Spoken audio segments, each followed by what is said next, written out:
President Zachary Taylor, a slaveholder who owned a plantation near Baton Rouge, Louisiana, did not want to extend slavery into the Mexican concession. While slavery must be tolerated where it presently existed, Taylor thought it should not expand into new territories. Just like President Jackson before him, Taylor considered himself a man of the people and had a nationalist outlook. Taylor proposed to Congress that California be admitted to the Union as a free state, and that the rest of the Mexican concession, including Utah, be organized into the state of New Mexico and be admitted to the United States as a free state. Southerners, as you might expect, opposed his proposal, for it would end the balance between free and slave states. Plus, Southerners thought they had fought and won the Mexican-American War to add more potential slave territory to the United States. Taylor's proposal created a stalemate vote in the Senate that led to yet another compromise. This is the Compromise of 1850, the subject of this video. To break the stalemate, Henry Clay presented a package of 8 resolutions to the Senate. First, California should enter the Union as a free state. Second, the remainder of the Mexican concession should be organized into 2 territories. The northern half would be Utah, and it would include the present state of Nevada. The southern half would be New Mexico, and would include the present state of Arizona. Third, Texas should be denied its claim to Santa Fe, but should be compensated for giving up this claim. Thus, the fourth proposal of Clay's 9 proposals offered money to the state of Texas to pay off its old debts from the Lone Star Republic days. Fifth, Clay proposed to uphold slavery in the District of Columbia.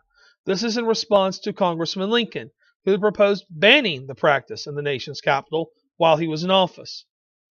For Northern Whigs, the 6th proposal would abolish the slave trade in the District of Columbia. For Southerners, the 7th proposal would call for the adoption of a more effective Fugitive Slave Act by allowing slaveholders to search for runaway slaves in free states. And the last proposal would deny Congress the ability to interfere with the interstate slave trade. In other words, this is to ensure that Congress would not ban it, like it had with the international slave trade in 1807. States like Virginia and South Carolina liked this idea.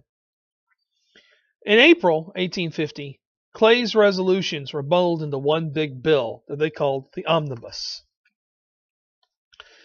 This launched the great debate in the U.S. Senate. Southern senators such as Sam Houston and Jefferson Davis, they supported Clay's proposal, but there was opposition from the South. John C. Calhoun's last great speech in the Senate argued that slavery, quote, slavery must be protected by the federal government and extended everywhere, unquote.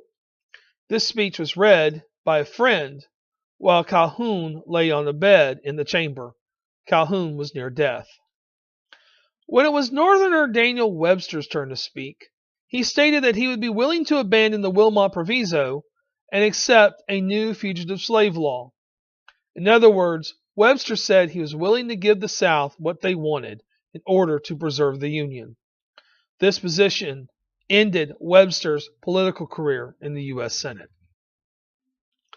From the White House, President Taylor accused Congress of holding California hostage. In his opinion, California was too populous for a territory and needed to become a state before it grew into its own nation. The problem was the California Gold Rush, which is the subject of another video assignment here.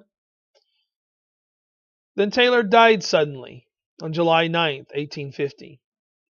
Taylor's supporters blamed the heat on the Washington summer and Taylor's dinner choice of cherries and milk. The actual cause of death, intestinal infection. 2 things I will comment here. First, the last thing that Taylor did before dying, last official act, was lay the cornerstone of the Washington Monument. Second, there has been some debate on whether or not Taylor died of natural causes or if he was poisoned. I say this because the government actually paid $200,000 to pull up Zachary Taylor's coffin and exhume his body in 1995. The conclusion, Taylor died of natural causes. Taylor's successor, Millard Fillmore, supported Clay's resolutions. Now, Millard Fillmore is the forgotten president because he is sandwiched between Taylor and the crisis of the 1850s. In fact, he was Taylor's second choice for vice president because Zachary Taylor actually wanted Webster, but Daniel Webster said no. At least, though, the Whigs got this part of the ticket right. They did nominate another Whig to be president. The final version of Clay's big omnibus bill, which was passed and signed by Fillmore, it is the Compromise of 1850. First, California was admitted to the Union as a free state. This ended the balance of free and slave states for good. As it is, Texas was the last slave state to enter the Union. Second, the Texas-New Mexico Act set Texas's present boundaries with New Mexico and Oklahoma. Texas gave up its claim to Santa Fe, and its northern border matched the 3630 line of the Missouri Compromise. In exchange, the United States paid Texas $10 million, which Texas used to pay its debts. Third, the Utah Act set up the Utah Territory, which included Nevada. Fourth, Congress passed a new Fugitive Slave Act that made it the responsibility of the federal government to catch runaway slaves. Now, the only place that runaway slaves could be safe was across the border in British Canada. And then finally, the Compromise of 1850 abolished the slave trade in the District of Columbia. Fearing that this would happen, the Virginia portion of the District of Columbia, today's Alexandria, Virginia, requested to return to Virginia, and that permission was granted in 1846.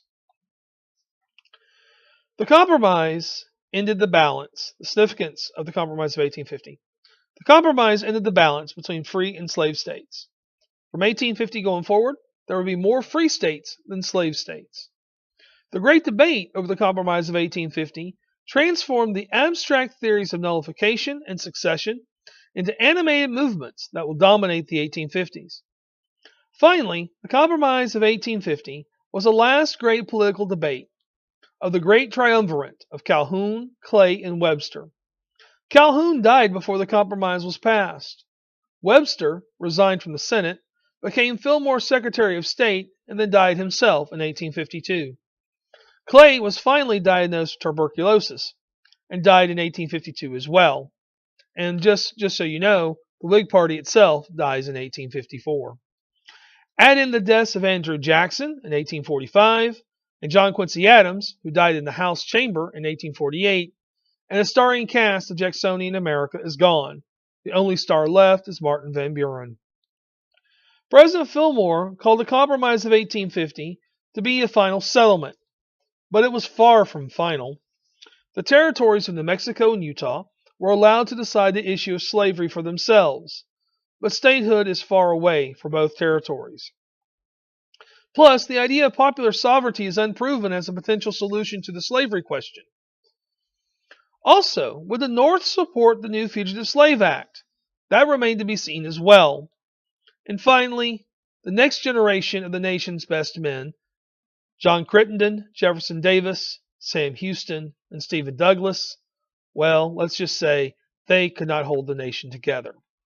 Thank you for watching this video on the Compromise of 1850, and as always, may the Force be with you.